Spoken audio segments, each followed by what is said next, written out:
Hi friends, welcome back to Fiona's Universe, or welcome if you're new.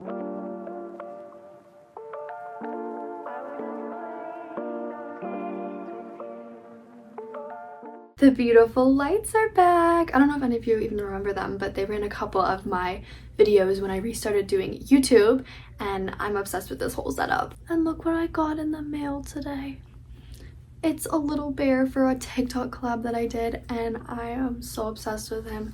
I don't know to name him yet, so leave comments down below. Without any more dilly-dallying, Fiona, we are doing a video today that is a very easy one for me because I've got lots of recs for you guys, and also I need something a little bit tamer today because let's just say the last few weeks for me have not been the greatest, and also today in general. I was woken up at 6 a.m. for a fire alarm, so I'm pretty done. But on a more positive note, today we are doing websites/apps that I recommend you use for your writing. It's not just going to be your standard Google Docs or Scrivener or whatever. It's going to be like apps that I use for characterization, apps I use for world building, apps I use to get ideas, etc. The setup has got me feeling like a real YouTuber. I am a real YouTuber. But like, okay, queen. I've laid out some vague categories sorta for this video, including some of the ones I just listed to you guys. So we're just gonna jump right in now that I've done enough yapping. I'm gonna yap some more, so get ready. But I really hope that you guys get some slay ideas from this video. Let's actually start with everyone's favorite, which is world building. And by everyone's favorite, I really mean not everyone's favorite, but I feel like a lot of people do ask me about how I world build and what kind of things I use specifically over on my TikTok, because I post about my maps and stuff a lot, so just buckle up. World building is most important for fantasy, supernatural, or any sort of like magical story, so keep that in mind. If you're writing like a standard contemporary romance or something, this might not apply as much, but still you can get inspo for setting, not just world building, but I'm gonna call it world building if that makes sense. The first one you're gonna hear me say so many times, and that's because she's my absolute bestie, and that's Pinterest. I use Pinterest for everything writing related, everything. And setting, I've talked about this multiple times in vlogs for writing, and I typically struggle with setting, so I will use Pinterest heavily with like images, obviously, to express the thoughts in my brain, and I will look at them. I will write a little list of important details in them or that I want to take inspiration from, and then I formulate my paragraphs about setting around that in a way that's not info dumpy, and that has been such a good strategy. I explained it a lot more in detail, I think, in my NaNoWriMo videos, so if you're interested you can check those out.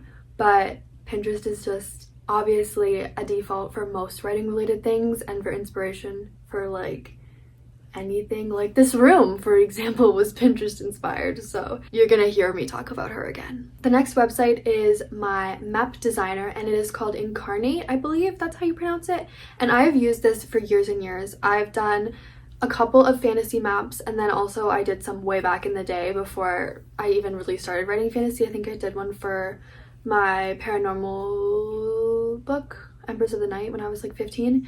But yeah, it's been an OG for me. It is a little bit limited with the free version, but I've been able to come up with some really great pieces from it, even with the free version. I'm not opposed to paying for it though in the future.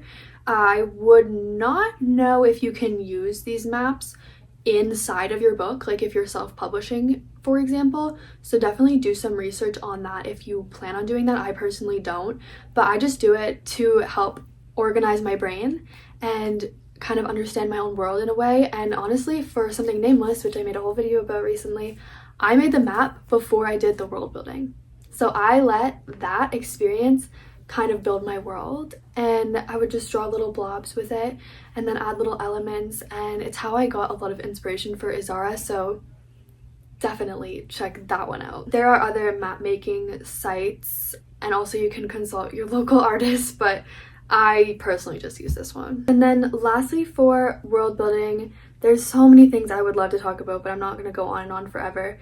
First, a half one. This is a half one, so it doesn't count as a full one. is to go follow my TikTok, because I do a writing tip of the day series where a lot of the tips are about world building.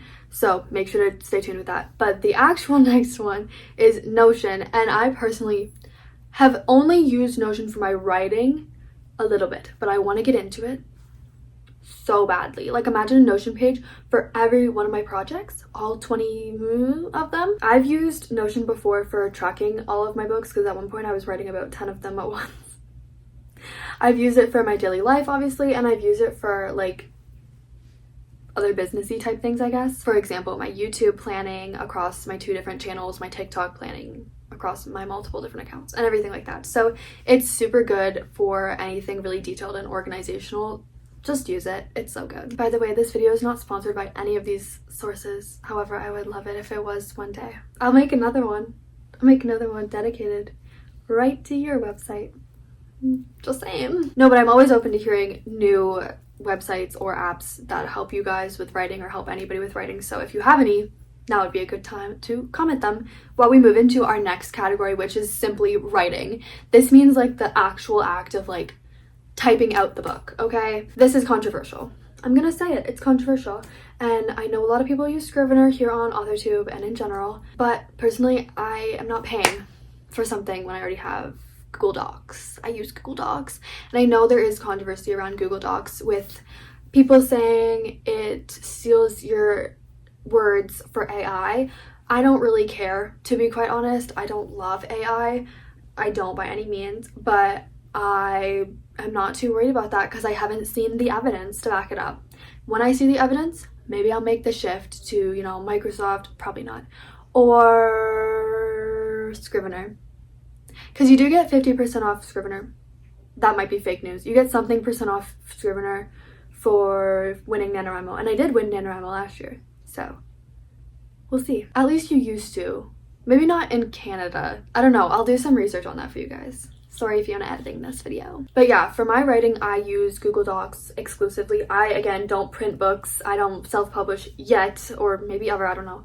But when I did self-publish a prose book years and years ago, it was through like Pages or Word doc, so don't worry about that. But people tend to get confused because I use this very interesting sort of layout when I write, and you might have seen it in my vlogs or on my TikTok or whatever. It's not for printing. That's what people typically ask me is, how does this print? How does this print? That's not how a book is formatted, silly girl. I know that. I have taken a whole class on that. I did drop it though.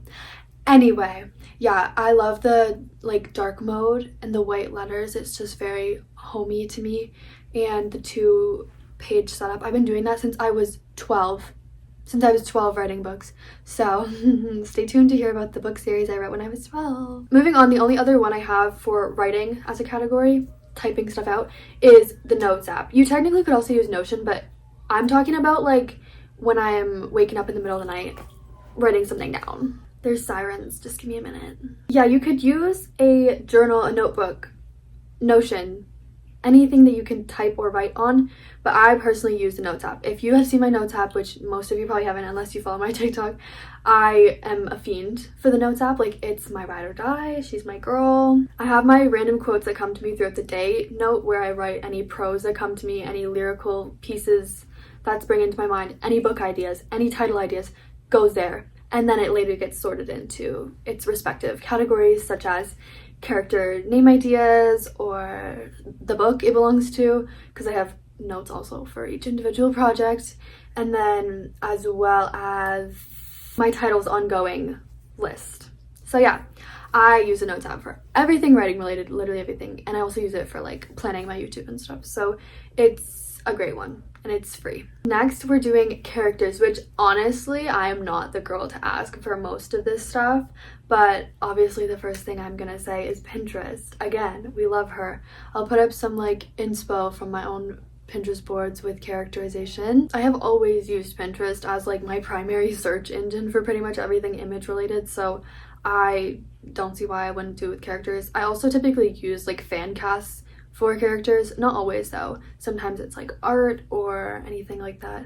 And yeah, Pinterest is a really good place to look. It also kind of goes hand in hand with the next one, which is Artbreeder. It's a website that you might have seen a lot of people use here on authortube or on Pinterest, again, because people post them on Pinterest.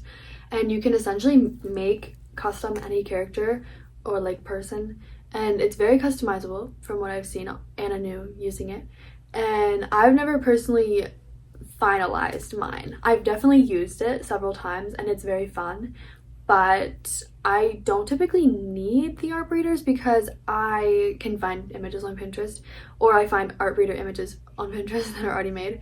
But yeah, either way, it's a great one to use. The next one you're gonna have to hear me out on, okay? This is not for writing, this is for your own enjoyment as a writer. So the next one is to use character AI, or you can use other ones like Tipsy Chat, who I've worked with before on TikTok because it doesn't have a filter. Wink. But character AI is a really good one because you can make your own characters on there. I've done it before, and on Tipsy Chat I've made my characters, and it honestly is just like a fun little activity. I would never ever use AI for creative writing, but like if you want to like just be immersed in your world more, chatting it up with your book boyfriend from your own book, like it's so fun. This is not for writing though. Like, hear my words. If I see any comments about this, I'm gonna lose my mind. So listen, this is not for creative writing. I do not use AI for creative writing. You can use it for a tool for certain elements of creative writing, but the writing itself or the ideas, never ever from AI. From me. So I would only do this as a fun little hobby because it's amazing. I love that app. Next is naming, and we're going to talk about AI again, so buckle up. But I would recommend looking to TikTok because, again, my personal writing tip of the day series has a lot of name ideas, and then also there's just a bunch on there for like babies, and then also for book characters, obviously. So that's a good place to look. I have a folder on my main posting account where I save name ideas too. So yeah, that's a good one. Similarly, Pinterest has some really good lists of name ideas that you can check out. I have some on boards on my Pinterest, but I think they're private because they're for my writing tip of the day series. So yeah, but it's definitely a good one. If you look up like earthy names or unisex names or anything like that, stuff should come up. That's pretty good. I've seen some really unique ones through Pinterest. I'll put a little example up. They are so inspiring, honestly. I always just save them even if I'll never use them, but yeah, Pinterest is, again, she just comes in handy. And last, for naming, apologies if I look tired, I am, I would say you can use chat for this. ChatGPT, that is. And if you've been here for a minute, you know that I made a video a little while ago, and it was 100+ character name ideas, first names, last names, and then like girl, boy, whatever. And I used chat for most of those because that was the video idea. And honestly, for stuff like that, like give me name ideas for a fantasy book, perfect. They're not all going to be good. Actually, a lot of them will be bad, but sometimes it can be good to inspire you with names. That is a perfect example of a harmless way of using chat, and actually a helpful way of using it. So there you go. We're going to talk editing and then plotting. So bear with me because I keep yawning and I'm exhausted. But for editing, I am not the biggest like spell check user, honestly, because I have not taken the route of self-publishing where you have to kind of really aggressively revise and stuff. I have done trad publishing and submission like that, but I used the first thing on the list for that mostly, and then also having other people read it and reading it over a million times, and that would be Grammarly. Grammarly was really helpful when I revised partial stars for submission, and honestly, it's not always like perfect, but you can make your own choices. Like, it'll bring up a list and you can either dismiss it or check it, and I find that it finds a lot more mistakes than the regular like Google Docs spell check, if that makes sense. So yeah, and it also will make it all consistently in like either like American or British keyboard settings or like wording, if that makes sense, because since I'm Canadian, it never knows which way to go. For example, like neighbor is spelled differently, or like certain words are, I don't know, but I just usually default to whatever Grammarly tells me. And then next for editing is actually something that is very close to my heart, and it is Fiverr, where you can hire freelance artists or writers, I guess, editors, to revise your book in a variety of different ways, including beta reading and then alpha reading, manuscript critique. I do alpha reading and manuscript critique, which is like a serious edit and revision of books. And if you're interested, the link will always be in the description box down below. I would love to read your book and revise it for you. To be clear, I don't actually edit the document. I give you a detailed editor's letter and chapter by chapter feedback. Next and last, actually, we have plotting. And this is something I really want to be making videos on, like entire videos dedicated to, is plotting, because I've seen some comments about people wanting to know how I plot and all that, which is great. And I thought I would start by sharing some of these websites and apps that have helped me in the past. The first one is a little bit like, we haven't talked about it yet, and it's Spotify. It might seem kind of silly to be like, plotting and Spotify, what? But music in my head correlates to inspiration, so I love to listen to songs and get inspiration. And if, for example, you're plotting a ballroom scene, you can listen to music to inspire that and make a brainstorm while you're listening. That's what I typically do. One time, I think I was writing the gala in Below, and there's a vlog of me writing that, by the way, and I was listening to music, and it was so life-changing. It was amazing, and it really, really, really inspired me when plotting that chapter and writing it. So highly recommend listening to music. It doesn't have to be Spotify, obviously. I don't know where you listen to your music, but I listen to Spotify, so that's just what I wrote down. Next are two that we've already talked about, and that is Pinterest. For plotting, I'm not saying go on to one of those plot idea lists or whatever, because those are kind of silly in my opinion. But I mean, if you need to get started, you can use those. But I would recommend, personally, from my own experience, I look at images and I draw out chapter ideas from them. So for example, I saw an image of a girl climbing down the side of a building, and it inspired a chapter for an ode to Amity, where Amity escapes from her institution she's in for a brief night. And yeah, that's just one small example. Or I found a picture of shattered glass on the floor, and it gave me the idea to have her cut her hair with shattered glass. That's just like a very random usage of Pinterest, and I think it's perfect. And then lastly, like I already said, Notion. It kind of goes with the world building. I would make this a sort of page on my Notion, and it would be plotting, so you could plot out all the chapters. I personally have used it for editing, actually, so it should have been under the editing category as well, because I like to check off the chapters that I've revised, and then also keep track of the actual chapters I want to add or revisions I want to make. So that's another great use. But for plotting itself, you can obviously use Notion as your plot document. And yes, I do recommend plotting your book, at least with a brainstorm in chronological order, people. We can't be pantsing. It's 2025, guys. I want you to finish your book. I want you to finish your book. Please, please plot the book. Okay? Me and Unnamed Bear aren't trying to tell you what to do, but as a girl who's written 11 books, I think you should listen to me, because I don't think any of them would have gotten done if I didn't at least know the beginning, middle, and end. Right, Bear?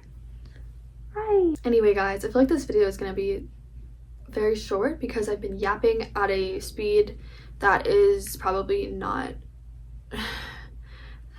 appropriate, but that's okay. I tried my hardest, guys. I tried my hardest. Let me know if you used any of these apps and websites down below, and again, if you have any other recommendations for me that you use, or even if you have any tips with Scrivener, let me know, because I've been wondering about that girl for a while. Been wondering about her. Also, I never officially thanked you guys for 2.5k subscribers, so thank you so much. I was so excited when I saw that, and I am so happy with the engagement my videos have been getting. Like, the comments, they make me so excited. Whenever I see a new comment, I literally am like, and then I read it and I smile. And so I hope you know that you make my day when you comment and when you like and all that, and I love you so much. Right, Bear? We really need to get this thing a name, guys. I don't think we can keep calling it Bear. Maybe I'll ask ChatGPT, am I right? Okay, I love you so much. We'll talk to you again soon.